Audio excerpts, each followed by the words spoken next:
तो बच्चों आज हम सॉल्व करेंगे क्लास 10th का जो संस्कृत का पेपर हुआ था सेट 4 क्वेश्चन पेपर कोड 52 को। ठीक है, देख लो यही सेट होना चाहिए सेट 4 क्वेश्चन पेपर कोड 52। आज का पेपर हुआ था क्लास 10 CBSE। ठीक है, तो सॉल्यूशन देख लो। ठीक है, तो यहाँ से देखते चलो। ये पैराग्राफ था आपका। ठीक है, क्वेश्चन फर्स्ट। तो फर्स्ट में आंसर लिखना था संस्कृत भाषा, एक शब्द में कोई दो करने थे, तीनों के आंसर लिखे हैं। ठीक है, दूसरे में संस्कृता धारिता, तीसरे में संस्कृतस्य। ठीक है, पूर्ण वाक्य में पहला क्वेश्चन है, इसका आंसर था, ध्यान से देखो,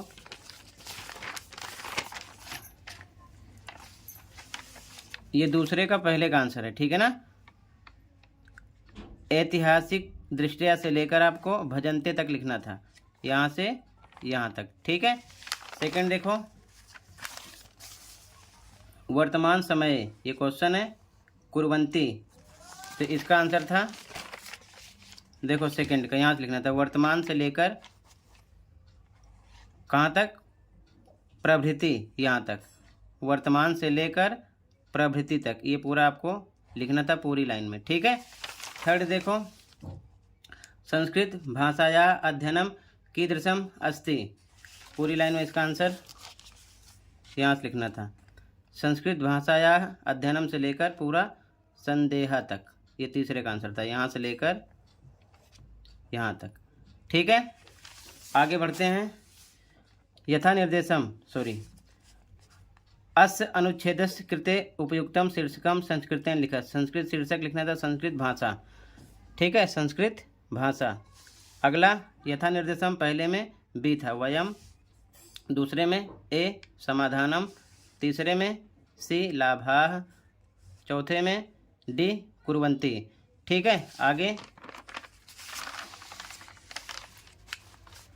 खंडा खा, पत्र था, मैंने भर दिया है, पहले में शाश्वत, दूसरे में नमो नमः, भ्रमणाय, सौंदर्यम, प्रसन्नम, शुद्धम, हिमाचल प्रदेशस्य, शिमला, धन्यम, सौरवा। ठीक है, ऐसे आपको फिल करना था। ठीक है, ये आपका सेकंड का आंसर है। ठीक है, इस बॉक्स से क्लियर है। आगे क्वेश्चन थर्ड सॉल्व नहीं हुआ है। ठीक है, बाकी सभी क्वेश्चन देख लो आप, आगे के थर्ड सॉल्व नहीं हुआ है। ठीक है,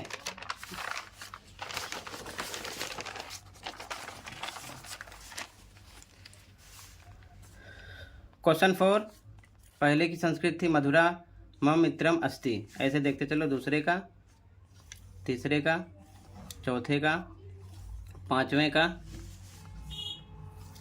छठे का, सातवें का। ठीक है, ये 4 का आंसर है।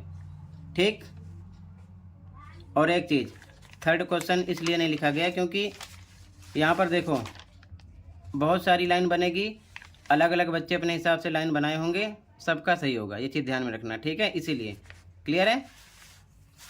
आगे बढ़ जाओ, चौथे के बाद पांचवें पे आ जाओ। ठीक है, पांचवें का आंसर है, फर्स्ट का, सेकंड का, थर्ड, फोर्थ, फिफ्थ। ठीक है, पांचवें का आंसर हो गया। ठीक है, आगे बढ़ रहे हैं, ध्यान से देखना। क्वेश्चन 6, क्वेश्चन नंबर 6, पहले में डी ऑप्शन, दूसरे में ए, तीसरे में सी, चौथे में बी, पांचवें में बी। ठीक है, ये आपका छठे का है। आगे ध्यान से देखो, सातवें क्वेश्चन पे आ जाओ।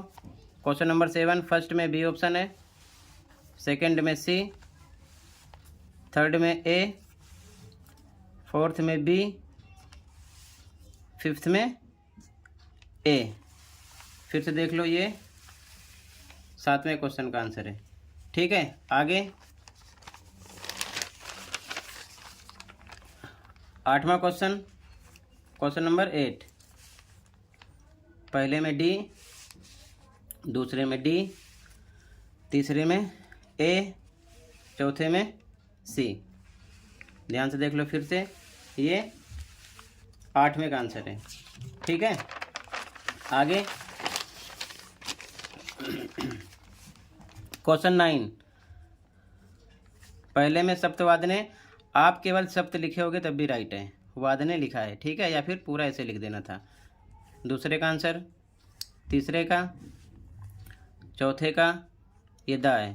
ठीक है, पादोन। 5वें का। ठीक है, क्लियर है। अगर आपने केवल 7 की जैसे सप्त लिखा है, 8 की अष्ट, 9:30, 9:30 की, तब भी आपका राइट है, क्योंकि वादने लिखा, ध्यान रखना, और पूरा लिखो तब भी राइट है। अगला क्वेश्चन नंबर 10। पहले में कुतः, दूसरे में स्वः, तीसरे में सहसा, चौथे में वृथा आना था। इस शब्द से भरना था, इस मंजूषा में से भरना था। 11वें पे आ जाओ। ये 10वां क्वेश्चन हो गया, ये 9वां, 10वां, 11वां। ठीक है, पहले में डी ऑप्शन, दूसरे में सी ऑप्शन। ठीक है, आगे बढ़ते हैं 11वें में। 11वें का third A option, fourth B option. ठीक है, 12वें क्वेश्चन में देखो तो 12वें में फर्स्ट में एक पदेन में आरक्षी, दूसरे में सवस्य लिखना था, तीसरे में अभियुक्ता, पैराग्राफ से। ठीक है, बाकी पूर्ण वाक्य में पूरी लाइन लिखे होगे। ठीक है, अगला देख लो, इसका थर्ड वाला, इसमें त्वम आता, इसमें मंजूषा आया, इसमें अभिवाद्य। ठीक है, अगला क्वेश्चन नंबर 13। एक पदेन में वाल्य, इसमें पुत्रा, इसमें पिता, और यहाँ पर भी कह उक्ति कृतज्ञता, तो दूसरी लाइन पूरी लिखनी थी इसमें से। ठीक है, पूरी दूसरी लाइन इसका आंसर हो जाता। तो ये आपने कर लिया होगा। निर्देश अनुसार में आ जाओ, क्योंकि ये अलग अलग होता है। ठीक है, पैसे से अलग थोड़ा होता है। इसमें पुत्राय होता, इसमें धनम, इसमें पिता। ठीक है, आगे बढ़ते हैं। क्वेश्चन नंबर 14 पे आ जाओ। क्वेश्चन नंबर 14 है एक पदेन में, पहले का आंसर, दूसरे का आंसर, तीसरे का आंसर, पूर्ण वाक्य में पैराग्राफ से पूरी लाइन लिखे होगे। ठीक है, आगे बढ़ जाओ। इसमें तीसरा भी अभी सॉल्व नहीं हुआ है। ठीक है, क्वेश्चन नंबर 15। प्रश्न निर्माणम कुरुतः, प्रश्न निर्माण करना था, इसे हटा देना था श्रेया, किम लगाना था, यहाँ पर इसे हटाकर का, यहाँ पर मानुषात हटाकर कस्मात, यहाँ पर कृष्णा हटाकर क्या लगाना था, कीदृशः। ठीक है, और यहाँ पर हरित तरुणाम हटाकर केसाम लगाना था, और लास्ट में क्वेश्चन मार्क लगा देना था। ठीक है, इस वर्ड को हटाकर पूरी लाइन सेम लिखना था, लास्ट में क्वेश्चन मार्क लगा देना था। ठीक है, आगे देखो, अगला देखो क्वेश्चन नंबर 16। फर्स्ट में लता तर गुलमाह ये भरना था, दूसरे में भवंतु, तीसरे में पाषाणी, और इसमें स्यात। ठीक है, इसके बाद में अगला क्वेश्चन अथवा वाला, इसका देख लो। पहले में चातका, क्या था, चातका, दूसरे में एका, पिपासिता, यहाँ पिपासिता। ठीक है, यही भरना था ये। ठीक है, ये इसका आंसर हो गया। आगे बढ़ते हैं। क्वेश्चन नंबर 17 घटनाक्रम था, तो पहली लाइन पर ये होता, दूसरे पे, तीसरे पे, चौथे पे, 5वें पे, छठे, 7वें, 8वें पर। यहाँ नंबर मैंने इधर लिख दिया, इस हिसाब से आपको लाइन से लिख देना था। ठीक है ना, जो लाइन पहले दूसरे नंबर पर आती। ठीक है, अगला क्वेश्चन नंबर 18 देखो। फर्स्ट में सी था धनम, दूसरे में बी था, तीसरे में डी था, चौथे में क्या था, बी। ठीक है, तो टोटल इतना ही था, कंप्लीट हुआ। ठीक है, कहीं पर कोई डाउट है कमेंट कर सकते हो। आज की वीडियो में इतना ही था। ठीक है, मिलते हैं अगली वीडियो में। कमेंट सेक्शन में ज़रूर बताओ कि आपने कितना स्कोर किया। बाकी अगले पेपर की तैयारी के लिए pre board mid term paper के ऑप्शनल आंसर अपलोड हैं, ऑल सब्जेक्ट दोनों शिफ्ट के, उसे देखकर प्रैक्टिस कर सकते हो। ठीक है, मिलते हैं अगली वीडियो में। Thank you for watching.